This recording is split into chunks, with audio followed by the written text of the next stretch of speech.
Hey everyone, welcome to Intellifix Electronics Tutorial Channel. So ngayon ang ating pag-uusapan is about sa SMD. Ano nga ba itong SMD na tinatawag na ito? So ito yung ating mga pag-uusapan ngayon. Paano natin malalaman kung anong uri ng SMD ang nasa ating circuit board?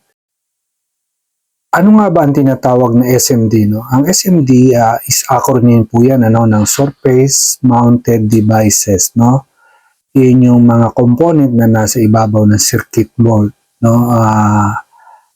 Nasa pangalan na surface mounted. Okay?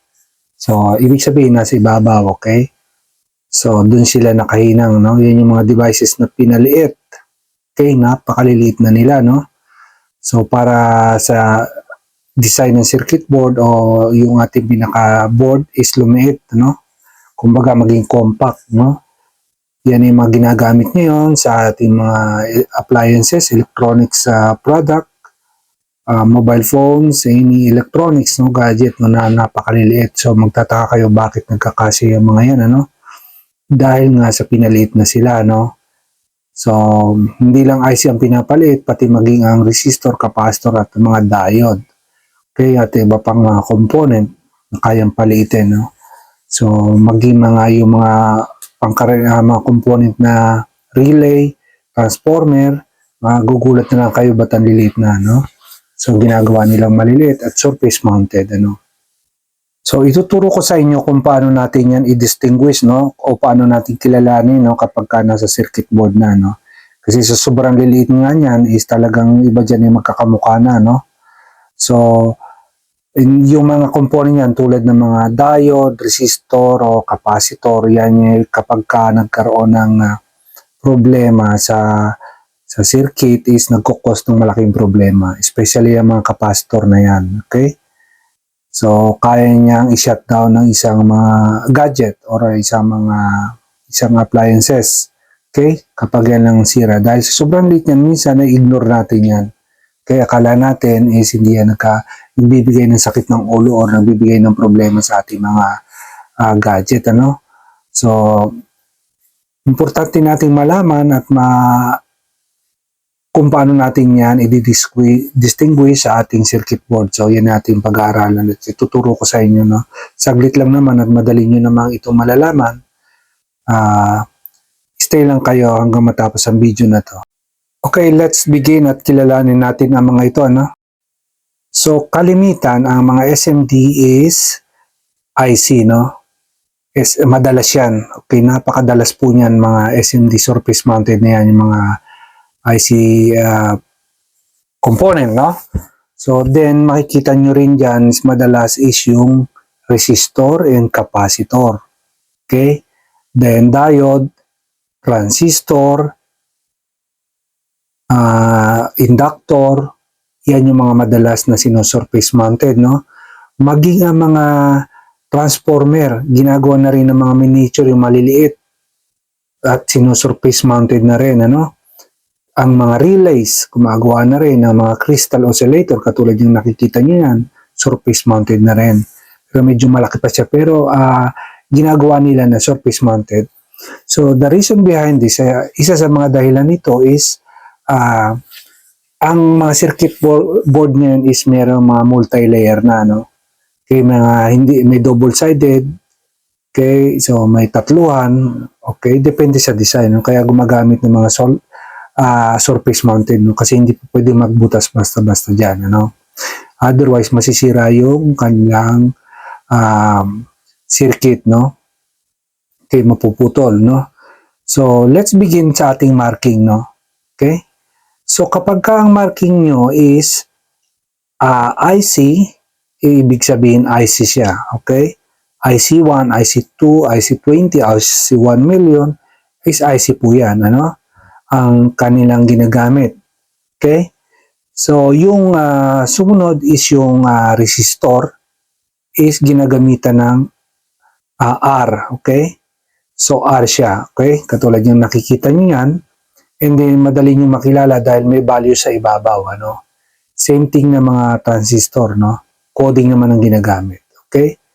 So, ito yung mga IC. Minsan sa IC pala, dagdag ko lang, is tinatawag nilang U. U yung ginagamit nila, no? U101 o IC101, they are the same, okay? So, C is used by capacitor, ano? Okay? So, ayan, makikita nyo. So, yung mga sample natin, yung Q is transistor, no? May mga maliliit, yan gumagamit ng mga code. Then, magre-refer lang kayo sa coding ng mga SMD transistor para malaman yung ang value. Okay? Ang D is inassign sa diode. Okay? So, yan, diode dyan. Okay? Yung L, inassign naman sa ating inductor. Okay? Yung mga coil. Okay? Yung mga ferrite bead, yung mga coil na ano, yung may mga inductance. Okay? So, madaling sabi, ano? Okay? So, IC is same as IC. Okay? So, ganun lamang po ang pagbabasa yung mga marking ng ating mga SMD circuit board. Yung mga surface niya is pure or hindi man 100% pure, is madalas po is gumagamit ng mga SMD, no? So, yan lang po yun paano natin babasahin. Then, ang isa sa mga challenges po dito sa mga SMD is pag nasira, no, madaling mahirap basahin, no? Lalong-lalo na yung mga transistor na maliliit, no? Katulad na lamang yung nasa ito yung Q1. Okay, makita nyo pag pumutok yan, mahirap na, okay? So, ang hirap pong kilalanin yan. Kasi gumagamit lang yan ng isang letter, din isang number para sa code. Okay?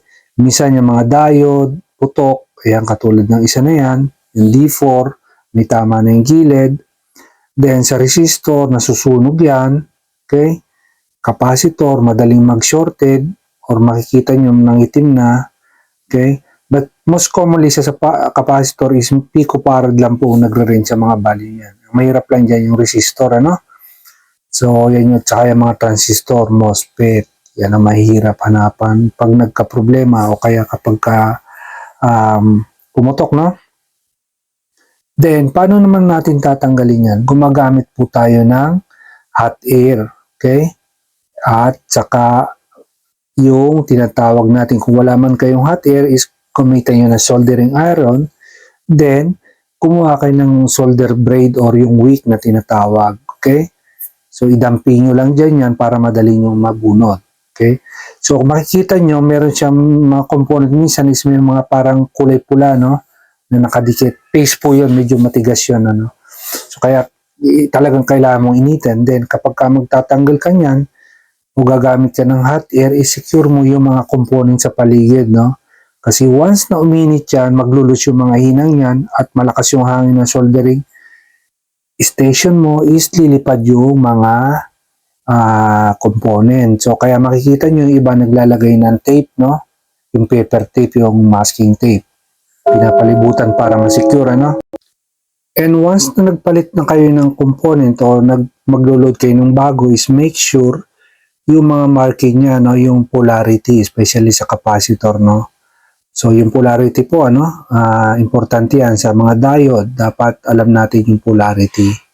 Okay? Kahit pa SMD yan, may palatandaan yan sa ibabaw ng component. So, dito, gagamit kayo ng mga magnifying glass. Okay? Para makita nyo yung mga video camera na mataas ang zoom, ano niya, no? Okay? So, mahalaga yun. Kaya yung equipment din yun is marami na available yan sa mga online, no, shop, yung mga magnifying na may video. Okay? Pwede mong panoorin sa camera, sa TV. So, para mas malaki, no? So, para makatulong, mapabilis ang ating pagre-repair. Okay? Kasi kung titingnan nyo lang minsan yan, is talagang medyo komplikado, ano? At saka hindi nyo gagad malaman kung sira, no? Pero kung meron kayong magnifying glass, okay, o yung mga microscope na may video, is makikita nyo kung may mga crack na ibabaw o may konting bumula o kaya umusok na, is madali nyo matitrace, no?